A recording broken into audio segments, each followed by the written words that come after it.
ಮಧ್ಯರಾತ್ರಿ ತುಂಬ ಮಳೆ ಬಂದ ಕಾರಣ ವಯನಾಡು ಇರುವಂಜಿಯಲ್ಲಿ 5 ಗ್ರಾಮಗಳು ಕೊಚ್ಚಿ ಹೋಗಿರುವಂಥದ್ದು. ರಾತ್ರಿ ಎಲ್ಲರೂ ಮಲಗಿರುವಂತಹ ಸಮಯದಲ್ಲಿ ಸುಮಾರು ಬೆಳಗಿನ ಜಾವ 1:30ರಿಂದ 3:30 ಒಳಗೆ ಎಲ್ಲರೂ ನಿದ್ದೆಯಲ್ಲಿ ಇರುವ ಕಾರಣ ಯಾರಿಗೂ ತಪ್ಪಿಸಿಕೊಳ್ಳಲು ಆಗಲೇ ಇಲ್ಲ. ಅಲ್ಲಿ ಇದ್ದಂತಹ ಮನೆ, ಕಾರು, ಜಾಗ, ದನಕರುಗಳು ಅಷ್ಟೇ ಯಾಕೆ ಮನುಷ್ಯರು ಎಲ್ಲರೂ ನೀರು ಪಾಲಾಗಿರುವಂಥದ್ದು, ಎಲ್ಲವನ್ನು ನೀರು ಕೊಚ್ಚಿಕೊಂಡು ಹೋಗಿರುವಂಥದ್ದು. ಅಲ್ಲಿ ಸುಮಾರು 500ಕ್ಕಿಂತ ಜಾಸ್ತಿ ಮನೆಗಳು ನೀರು ಪಾಲಾಗಿರುವಂಥದ್ದು. ಬೇಸರದ ಸಂಗತಿ ಏನೆಂದರೆ, ಅಲ್ಲಿ ಬಿದ್ದಿರುವಂಥ ಹೆಣದ ರಾಶಿಯ ಗುರುತು ಮಾಡಲಿಕ್ಕೆ ಸಾಧ್ಯ ಆಗ್ತಾ ಇಲ್ಲವೋ ಎಂಬಂಥದ್ದು ಬೇಜಾರಾಗಿರುವಂಥದ್ದು.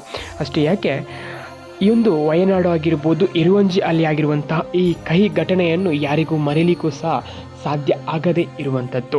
ಅಷ್ಟೇ ಯಾಕೆ ನಾವು ಒಂದಷ್ಟು ಹಿಂದೂ, ಮುಸಲ್ಮಾನ, ಕ್ರಿಶ್ಚಿಯನ್, ಅದು ಇದು ಜಾತಿ ಧರ್ಮ ಎಂಬಂತಹ ಒಂದಷ್ಟು ಗಲಾಟೆಯನ್ನು ಮಾಡಿಕೊಂಡು ಬಂದವರು. ಆದರೆ ಈ ಒಂದು ಗುಡ್ಡ ಕುಸಿತವಾಗಿರ್ಬೋದು ಅಥವಾ ಈ ಒಂದು ಏನು ಆಗಿರುವಂತಹ ಒಂದು ಕಹಿ ಘಟನೆ ಆಗಿರ್ಬೋದು, ಇಲ್ಲಿ ಒಬ್ಬ ಹಿಂದೂ, ಒಬ್ಬ ಮುಸಲ್ಮಾನ, ಒಬ್ಬ ಕ್ರಿಶ್ಚಿಯನ್ ಎಂಬುವಂಥದ್ದು ಏನೂ ಇಲ್ಲ.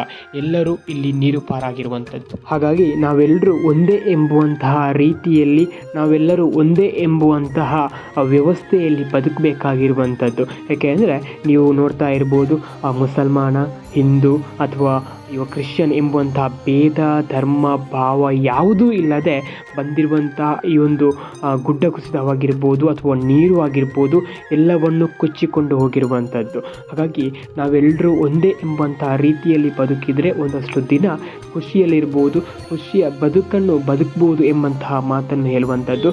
ಅದರ ಜೊತೆಗೆ ಒಂದಷ್ಟು ಜಾತಿ ಧರ್ಮ ಭೇದ ಭಾವ ಇದನ್ನೆಲ್ಲ ಬದಿಗಿಟ್ಟು ನಾವೆಲ್ಲರೂ ಒಂದೇ ಎಂಬಂತಹ ರೀತಿಯಲ್ಲಿ ಬದುಕುವ.